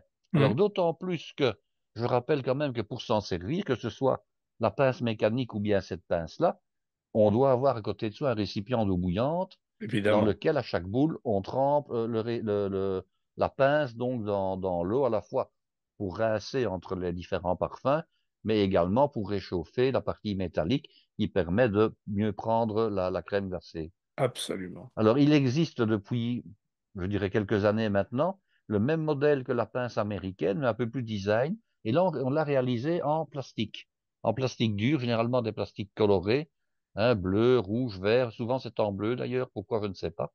Et alors, ça vous permet également de prendre la glace. Et alors, le modèle est beaucoup moins incurvé, de sorte que la glace peut être prise sous forme de coquille vaguement ovale, Mhm. mais alors elle va tomber beaucoup plus facilement dans la coupe. Alors oui, acheter une pince d'une manière ou d'une autre, que ce soit un modèle, que ce soit un autre modèle, ils fonctionnent tous bien. Si vous ne voulez pas avoir le problème de la mécanique, vous prenez le modèle entre guillemets américain, mais à ce moment-là, vous aurez froid aux mains, ça il faut le savoir. Alors je rappelle aussi, hein, on fait de très très belles quenelles de glace avec tout Absolument. simplement une cuillère à potage, hein. Tout à fait. Donc là, Ça marche très si on n'a bien pas de pince à et glace, c'est on très met joli. pas. Et c'est très joli, c'est même plus beau. Alors, je Oui, trouve que les absolument. Je suis quenelles d'accord. ovales, Oui, surtout si on fait un dressage en assiette, oui, sont plus belles que les quenelles rondes, que les boules. Pour moi, les absolument. boules, c'est plutôt quand on fait des coupes, hein. Oui, oui. Ou Tandis que alors pour avec le garnir, cornet. oui, tandis que pour, oui, alors, ou un cornet. Quand il s'agit de faire une assiette dans un restaurant, disons un peu sélect ou bien même chez soi, et qu'on sert en assiette creuse, en assiette à potage, je trouve que les quenelles ovalisées sont beaucoup plus belles. Je Donc là, suis une d'accord. simple cuillère peut Oui, très oui. bien convenir. OK. Parlons du presse-citron. Ah, le presse-citron. Alors, il y a beaucoup de presse-citron, hein. Il y a le presse-citron qui sert vraiment à faire le jus de citron qui va servir pour une recette particulière. Et puis, vous avez ce qu'on appellera des petits presse-citrons manuels. Là, des presse-citrons, je pouvais vous parler de 10 modèles différents. Je vais parler de quelques-uns. Alors, Mhm. vous avez d'abord le modèle traditionnel qui sert à presser des agrumes en général.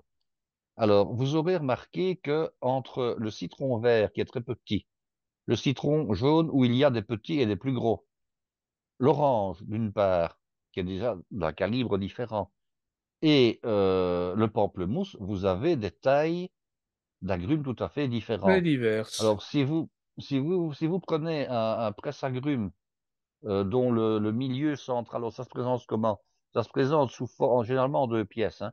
Vous avez à la base un récipient destiné à recueillir le jus que vous allez produire, et puis vous avez au-dessus une espèce de meule de forme conique, hein, qui est striée, qui est garnie sur sa base d'une gouttière avec un filtre qui sert à retenir la pulpe et les pépins surtout.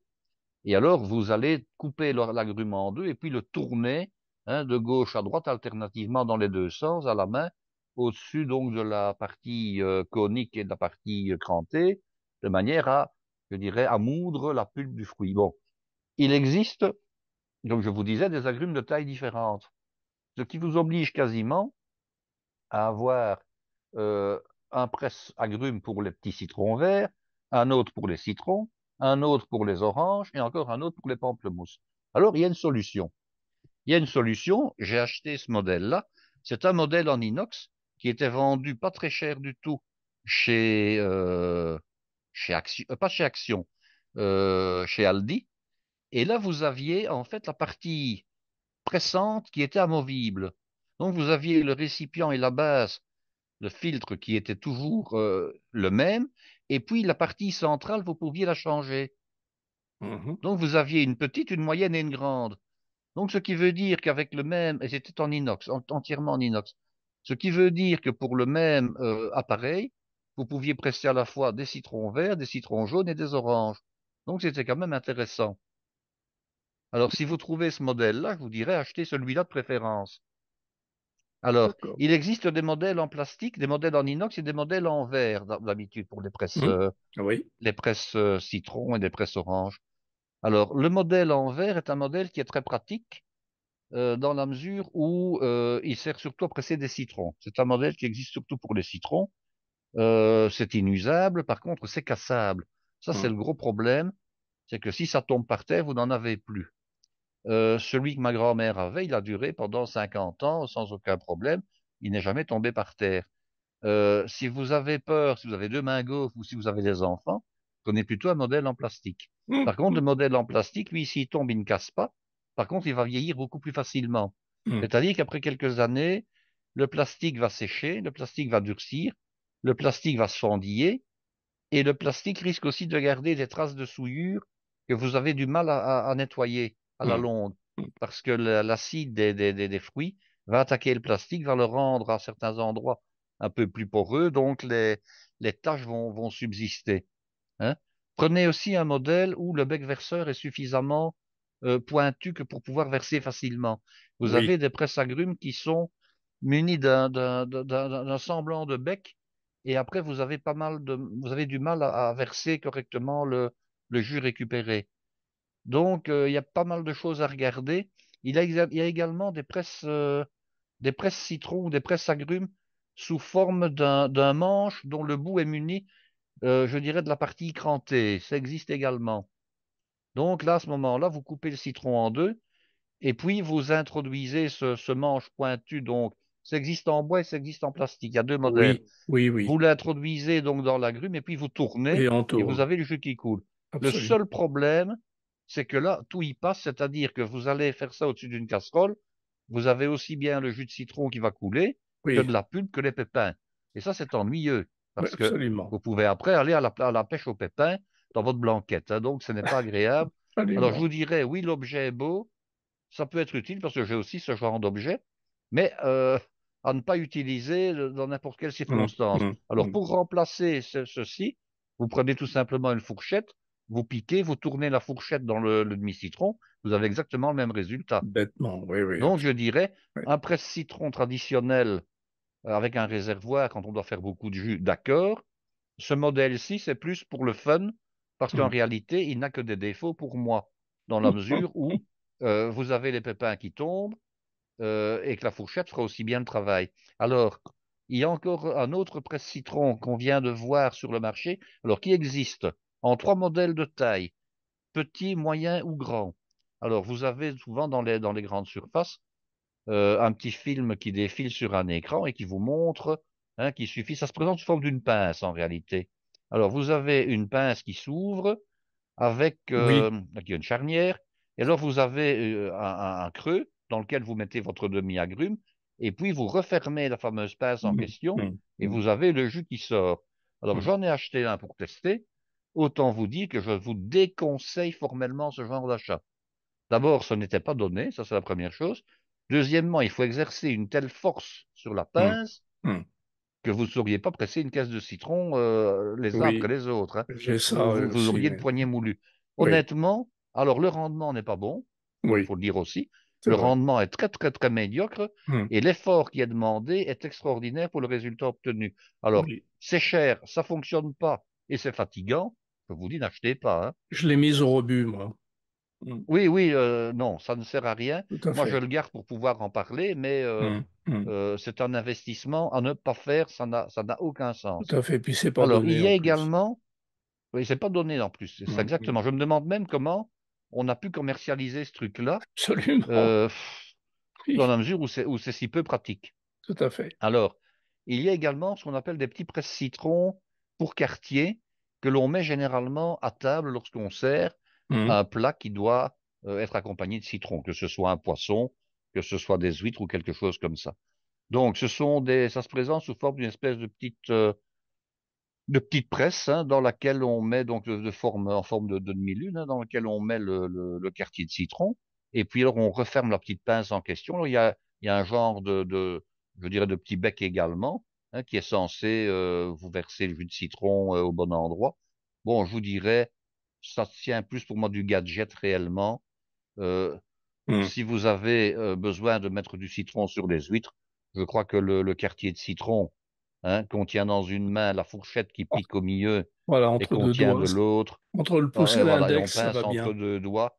La Hmm. seule chose, c'est que on va un petit peu moins se salir les doigts, mais Oui. dans le cas de l'autre, de l'objet dont je viens de parler, vous avez quand même du jus de citron qui arrive sur vos doigts aussi. Donc, Hmm. dans tous les cas, quant à se salir les doigts, bon, ceci tient vraiment, vraiment, vraiment du gadget plutôt que de la chose utile. Alors, il y a encore un autre type de presse citron ou de presse orange qu'on vendait dans les foires il y a 40, 50 ans. Alors, c'était d'espèces de petits, je dirais de petits cônes alvéolés à la base avec un petit goulot au-dessus. Et on introduisait ça carrément dans le citron ou dans l'orange en les laissant entiers. Oui. Je ne sais pas si vous voyez à quoi ça ressemble. C'était en Oui. plastique, hein. Plastique Oui. assez rigide. Et alors, ça permettait, disait-on, parce que bon, quand on introduit ça dans l'agrume, en fait, on n'enlève absolument pas de peau, ni on ne fait pas de trou, hein. On Ah fait ben un trou oui, pour l'introduire, mais tout à je fait. dirais que la peau de l'agrume reste entière. Donc, ça voulait dire qu'en fait, vous pressiez après sur la partie extérieure de l'orange ou du citron, et vous aviez le jus qui coulait par je dirais par la petite busette, par le petit Mhm. cône Mhm. qui se trouvait encore au-dessus de l'agrume.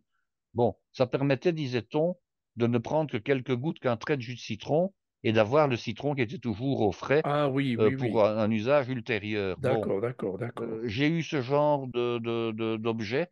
D'abord, ce n'est pas très pérenne dans le temps, ça c'est une chose. Ça ne coûtait pas cher, hein, mais ce n'était pas non plus extrêmement pratique. Je dirais que si on a besoin d'un filet de jus de citron, on prend un demi-citron, on le presse, on a le jus du demi-citron, on met une feuille de papier film plastique de protection sur l'autre demi, on le range au frigo tout simplement. Hmm. Je dirais que bon, c'est plus aussi de nouveau du style du gadget que réellement de l'objet utilitaire, Hmm. même s'il y a eu des stands qui ne vendaient que ça pendant, pendant des foires et des foires dans les années 60 et Oui, 70, hein. oui. Et puis l'objet est tombé un peu en désuétude, bon, et on peut Ok, comprendre qu'il n'a pas eu de grand succès pour durer encore maintenant. ok. Guy, on va parler d'un prochain et puis on s'arrêtera là parce qu'il y en a beaucoup. Oui, il y Euh, en a beaucoup, hein, hein, oui, oui. Et pour pas trop mettre une grosse tête à nos à nos auditeurs, auditeurs. hein, donc on va terminer pour cette fois avec la machine à moudre le cerfeuil et le fromage. Ah, voilà. Alors ça, c'est un objet un peu ancien qui a des dizaines d'années d'existence, qui a certainement été breveté. Alors, ça se présentait sous forme d'un petit moulin mécanique avec une manivelle. Il y avait deux versions. Il y avait la version où la partie qui servait à moudre était un cylindre qu'on pouvait incruster dans l'autre partie qui était amovible. Mhm. Alors, on mettait le fromage au-dessus, on refermait la pince pour que ça tienne bien, hein, Mhm. et puis avec le pouce de la main gauche, on poussait sur le fromage qui se trouvait au-dessus, et avec la main droite, on tournait la manivelle, et Oui, vous aviez le fromage qui était moulu et qui allait dans le cylindre formé par la râpe et qui après absolument. s'écoulait sur le côté. Bon, Mhm. les grands-parents avaient ce genre d'appareil à l'époque J'en où il ai n'y avait pas un. de machine. Oui, oui, Oui, hein, à l'époque où il n'y avait pas de machine oui, électrique pour moudre le fromage. oui, Alors, c'était pratique, c'était utile, c'était bien utile à l'époque où il y avait rien d'autre, oui. mais il existait quand même, c'était disons un moyen, disons, peut-être, je dis bien peut-être, un peu moins fatigant que la râpe traditionnelle. Mais la Mhm. râpe traditionnelle, qu'est-ce que c'était? C'était tout simplement, je dirais, une râpe qu'on mettait verticalement sur une planche ou sur sa table, avec quatre faces, hein, Mhm. et vous aviez des tailles de râpures différentes selon la face que vous utilisiez. Et Absolument, ça marchait tout aussi bien. tout à Donc, fait. je dirais que, en plus, le désavantage de cet appareil-là, je ne suis même pas certain qu'on le vende encore vraiment, mais qu'on peut encore peut-être trouver, c'est que c'était en fer, hein, ce n'était pas en Oui, inox c'était comme pas ça en pourrait l'être inox. maintenant. Et Absolument. alors, ça rouillait assez facilement. Il faut reconnaître Oui, ça que, s'oxydait que, aussi, oui. que ça s'oxydait, que ce n'était pas très, Oui, très tout à fait. intéressant Tout à fait. sur le long terme, mais Mhm. ça a dépanné, disons, bien, bien des ménagères à une époque. Bien sûr. Euh, Maintenant, je vous dirais, vu les moyens actuels, non, ne l'achetez pas. vous Oui. trouverez bien plus pratique actuellement que ce genre de moulin. Alors, il avait la version pour le cerfeuil ou bien pour les fines herbes. Là, c'est encore un modèle plus compliqué. C'est que l'axe central avec la manivelle, c'était en fait une espèce de, je dirais, de d'arbre muni de petites pointes. Et Mhm. vous aviez les pointes qui savaient s'engager dans la base du bassin récepteur des herbes et qui devaient passer au travers de grilles prédécoupées, hein, pour Voilà, pouvoir mâle, tourner. femelle. Oui. Hein?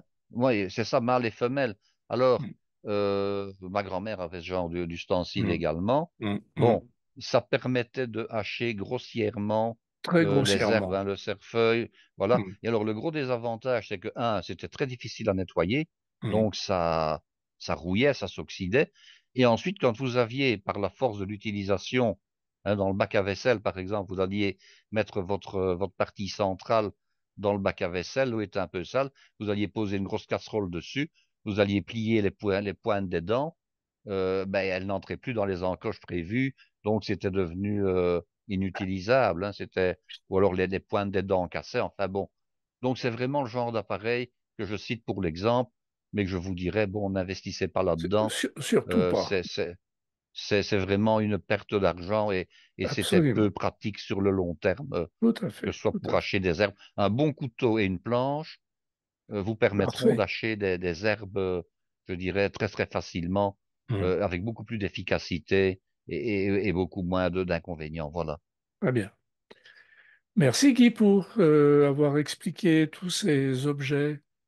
Ah, on Eh bien, ce fut un continuera. plaisir. Et puis, nous en avons encore en réserve, hein. Oui, on en a encore pas mal en réserve.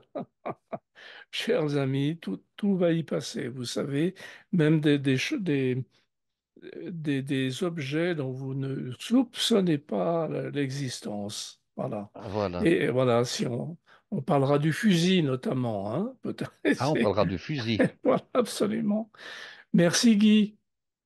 À bientôt. À la prochaine. Au revoir, Claude. Bonsoir, chers auditeurs.